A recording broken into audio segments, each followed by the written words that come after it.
If you want to be a leader that others are willing to follow, then you need to know 7 reasons to lead with your head and heart.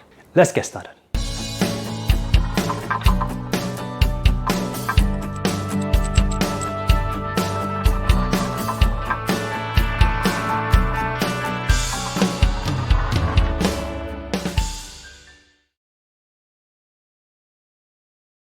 Your biggest job as a leader is to lead in the best interest of your team and the business. And that means that you usually have to lead with your head because you have to manage resources in order to achieve the desired results. The thing here is that as a leader, you produce results because of the team that you lead. Your team is the one that's doing the work. While people are kind of resource, they are also living beings. So while you can control and manage resources like time and money, when it comes to people, you have to lead and influence them.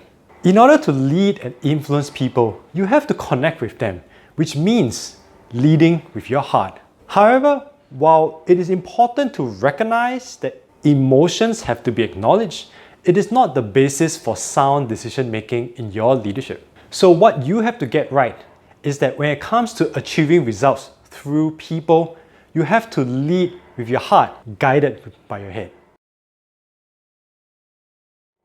Now that you know that in order to lead and influence people, you need to lead with your heart, guided by your head. But as a leader, how exactly do you go about doing that? Every leader is a unique individual. So you might see yourself more as a servant leader, which means that you would lean more towards leading with your heart, where you use your head as a logical check for sound decision making. Inversely, you might be someone who is more authoritative and is used to leading with your head because you're very much result or task driven. In such a case, you may want to consider connecting more to your heart so that you are in touch with the emotions in the room and you're able to connect better with your team. So you need to know how you approach your own leadership. And that requires you to have clarity on who you are as a person, particularly your personal values, your strengths, and your personality. These 3 make up who you are as a person, and having that clarity gives you the self-awareness of where your leadership is emotionally and intellectually. You can then identify the specific areas for you to improve your leadership in order to allow you to better lead with head and heart. If you like the content that you see so far, make sure you hit a like, subscribe, and leave a comment in this video. It helps me to grow the channel. Thanks.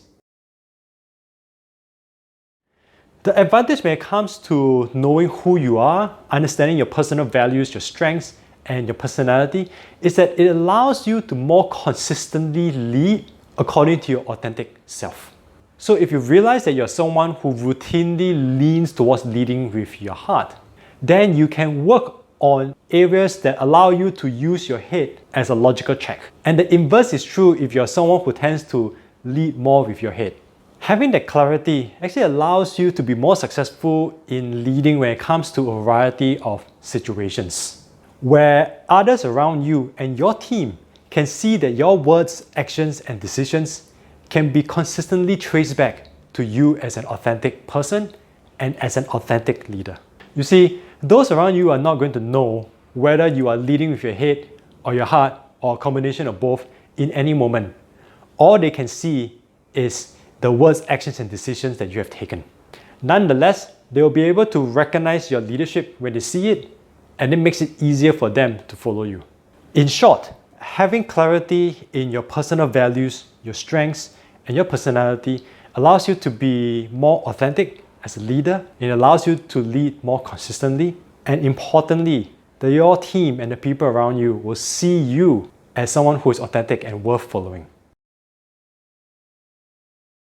Now, as a leader, you do have to develop your people. You can take it with a lead with head approach, meaning that you send people for the occasional training or seminar, ensure that they meet the mandatory minimum number of hours required or the required number of online courses. This approach sees career development or professional development as an irregular event that happens now and then. This lead with head approach to career development doesn't really connect you with people, and your team sees their career development as sporadic and there's a lack of consistency.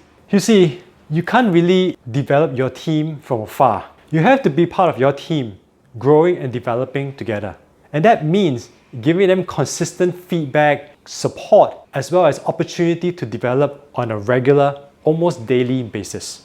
Developing your team requires you to lead with your head and heart, because you need to show that you care about a person's career development. Leading with your head and your heart is not really for yourself.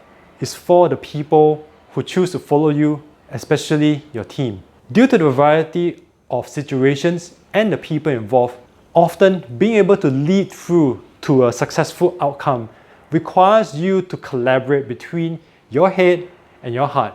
And that means you are mediating between those two in order to achieve those outcomes.